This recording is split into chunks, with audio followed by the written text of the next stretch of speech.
আসসালামু আলাইকুম, welcome to practical education channel. Viewers, আজকে আমরা একটি সিঙ্গার ফ্রিজের কমপ্লেনে আসছি। তো এখানে দেখেন, এটা আমার একটি পার্সোনাল কাজের জন্য আসছি, আমার রিলেটিভের।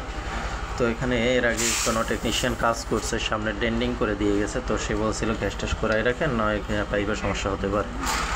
সো ভিউয়ার্স, এখানে সে বলছে না শুধু ডেন্ডিং করান, আমার কাছেও পরামর্শ চাইছে। আমি শুধু বলছি ডেন্ডিংটাই করাই রাখেন, তখন আমি আসার সময় পাই না। বাট এখন দেখেন সে কি কাজটা করে রেখে গিয়েছে। একটা টেকনিশিয়ানে এটা কখনোই কাজ হতে পারে না। টেকনিশিয়ান ভাই যারা কাজ করেন তাদেরকে বলছি, ভাই কাস্টমারের ক্ষতি করেন না, আপনার প্রয়োজনে আপনার কাজে 2 টাকা চাই বেশি নেন, সেটা আলাদা বিষয়। দেখেন আমি এখন এখানে সবগুলো প্রেশার দিচ্ছি।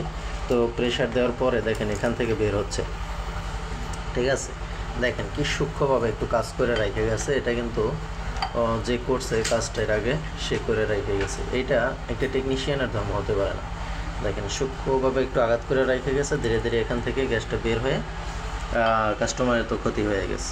তো কাস্টমাররা টেকনিশিয়ানদেরকে শুধু শুধু চোর বলে না, খারাপ বলে না। এই কিছু কিছু মানুষের বা কিছু কিছু টেকনিশিয়ানের কারণে এই দোষগুলা সম্পূর্ণ টেকনিশিয়ানের উপরেই যাচ্ছে।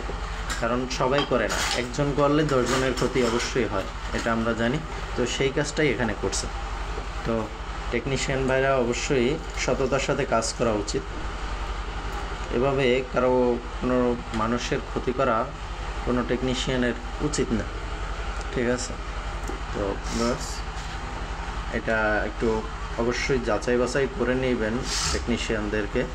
আর খেয়াল রাখবেন, যখন দেখবেন তার মুভমেন্ট খারাপ বা আদার্স কিছু বলে, তখন একটু খেয়াল রাখবেন যে আসলে সে কী কাজ করতেছে। অবশ্য কাস্টমারের এটা বোঝার কথা না, কাস্টমার তো বিশ্বাস করে রাখে। কাস্টমার সবসময় টেকনিশিয়ানের উপর আস্থা বিশ্বাস না রাখলে সে কাজ করাইতে পারে না। কিন্তু এইরকম একটা টেকনিশিয়ান কাজ করার ফলে সকল টেকনিশিয়ানগুলোর ক্ষতি হয় এবং সকল টেকনিশিয়ানের উপর বদনাম যায় যে শালারা চোর, বদমাইশ, খারাপ এই। এবং ওরা একটা কাজ করলে ফিরে শেষ।